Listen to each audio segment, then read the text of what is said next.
Hey everybody, welcome back. If you're new here, hi, I'm Mercury. So, I am in Disney World. I'm in the Magic Kingdom. But instead of my normal, I'm going to show you every single thing I do in a day and make an overwhelmingly long video, I am going to do sort of like best ofs.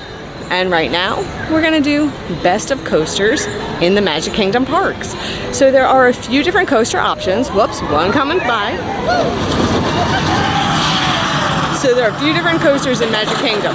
I'm standing near the Seven Dwarfs Mine Train, which is in Fantasyland, and it's one of the newer coasters. There is also Space Mountain, Big Thunder Mountain, and recently opened Tron.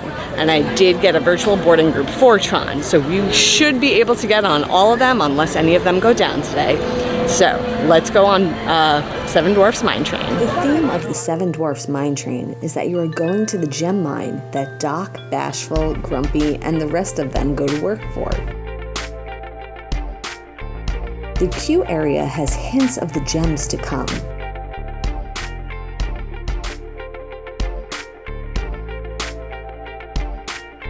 You board a train car that takes you on an exhilarating trip to the mines to find the Seven Dwarfs.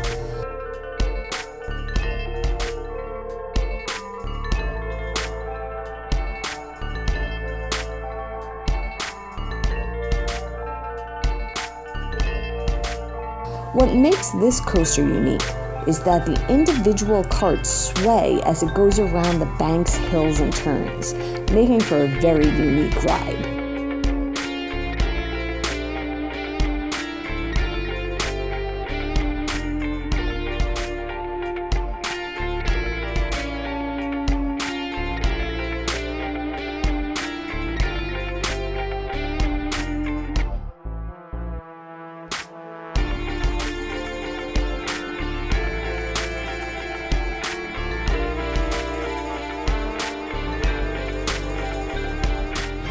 Our next roller coaster in the roller coaster top list is Big Thunder Mountain Railroad. It is, after all, the wildest ride in the wilderness. Big Thunder Mountain Railroad is a classic runaway mine train storyline with top-notch set designs. This ride has no shortage of twists and turns during the 3-minute ride. They tell you to hold on to your hats and glasses for a good reason.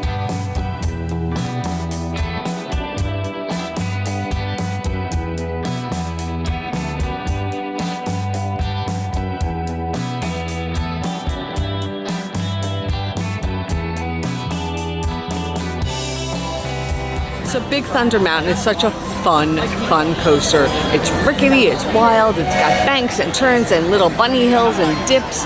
No huge drops or anything like that. But the theming on this one is top notch. It's like going through like desert, like canyons and the scenery, and there's a goat, and the goat is there, and then the goat is not there because you drove away from the goat on the runaway train. And and then I still don't understand the dinosaur at the end. I don't know. But in terms of rating the ride, A+ for theming. Theming is great. It's not scary because there's no huge drops. It's not like a thrill, but it's fast and it's got banks and twists and turns and it's a little rickety, and I think that's where like the scare comes from, I guess. And it's like fast and it's a lot of fun. It's a lot of fun. It's fun. We'll see how I rank it. So our next coaster, need a virtual queue for it, and I had one today. Tron Lightcycle run. Let's do it. Welcome to the grid. Proceed to gaze. Once you get digitized, it's time to get on the grid. The black and blue motif makes you feel like you are inside the Tron game. You are a Lightcycle rider for Team Blue, and the race is on against Team Red. Who will win?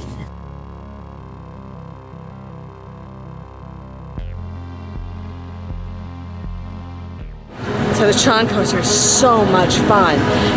It has a unique seating, so you kind of like Avatar Flight of Passage, where you have to straddle the seat, and then it locks you in at your legs. And it's like when you pull the handlebars close to you,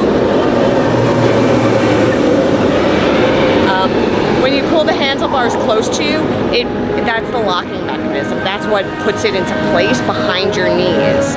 So you're locked in at your legs. They do have test seats available, so if you're concerned that you might not fit in the ride vehicle or it might not be comfortable for you, they do have test seats before you get on. There's also no filming in there, so I'm able to film a wee bit of the line queue. Then they have courtesy lockers, and then I had to put you guys in the locker. The lockers are decent size. You could fit a regular size backpack in there without an issue. The ride itself, mag launch at the beginning, super fast takeoff, and then the part that you can see from the outside, the big swoosh, that's the very beginning. You get launched out of the building onto this big swoosh around here, and then back in, and you're on the grid. And then we're racing. We are Team Blue, so go Team Blue. But we are racing, and we want to beat Team Red. They are our opponents. Team Blue's gonna go beat Team Red and take over the grid. So I was hoping to do a review of Space Mountain when I filmed my best of video, but it was down that entire day. I'm back here again on my last day in the parks, and I thought I could go on it, and it's down again. So I did go on it on my first day here. So for my coaster best of countdown, this is based on my first day here.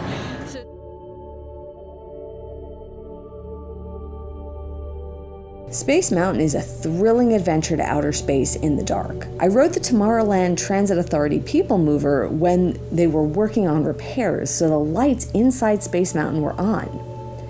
This coaster has a lot of dips, twists, turns, and since it's in the dark, you never know what's going to happen next.